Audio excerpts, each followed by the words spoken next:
One of the most common questions I get in the class when I'm actually teaching Lok Sao is, what if I headbutt? What if I knee? Firstly, there's too many what ifs. The spectrum of what people can do is so vast that it's difficult to account for every what if. It's far easier to boil it down to some very simple factual areas that you can train on, and if you get better at those specific skills, you can deal with those what ifs if and when they occur, because you have a better understanding of the initial technique that you're training. So Lok Sao is a very simple idea. We're potentially focusing on Lok Sao and LARPing and developing that skill from there. So if I use mat, one of the ideas that I mentioned earlier when I was rolling in Lok Sao, okay, is the ability to LARP, and LARP on first contact, so first touch.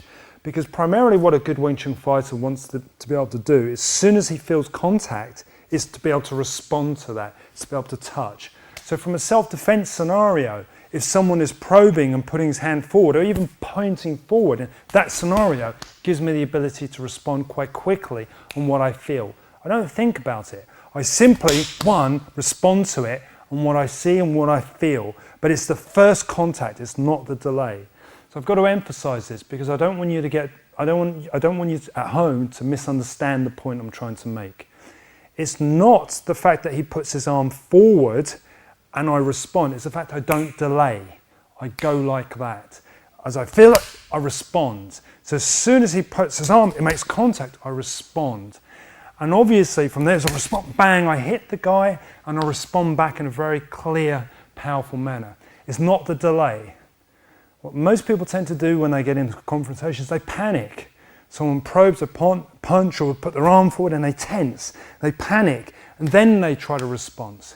It's the speed and tenacity that we're looking for. It's the fact that as he touches, one, you respond and not delay and contract. And that's why Lok Sao is an excellent drill. It allows you to focus just on those core skills and allows you to boil down and be good at one thing. Of course, first touch can work against you.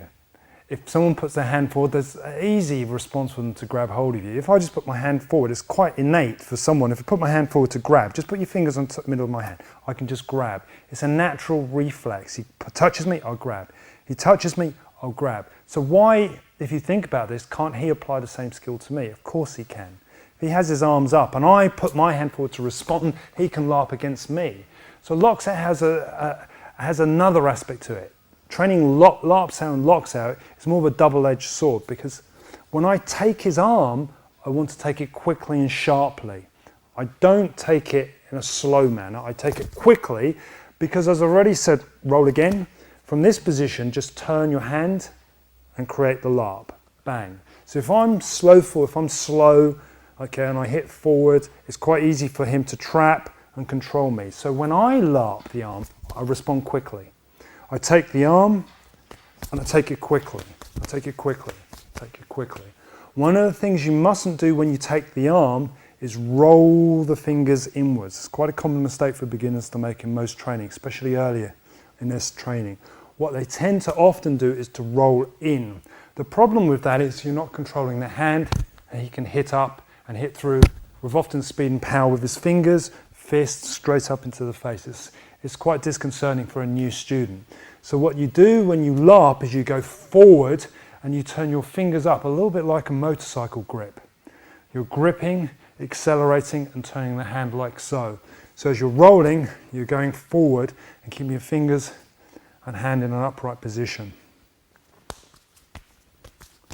So as you're rolling with your partner, one of the things we're often looking for when we're training beginners is that when they take this arm, they take it quickly, they take it sharply, but they take it by keeping their elbow in. They don't flare their elbows out. They don't flare their elbows, they keep it in and tight and sharp. So when the change comes in, you change, it's far easier to cover with bong than it will be if your elbow's already out and he changes and he pulls me slightly across and starts to take my elbow up. So the Laap Sao is often sharp and forward. The key factor of what we're trying to work on when we're training Lok Sao is the first touch and the ability to change from one side to the other side, to the other side, to the other side by simply turning the wrist and creating an opportunity to attack.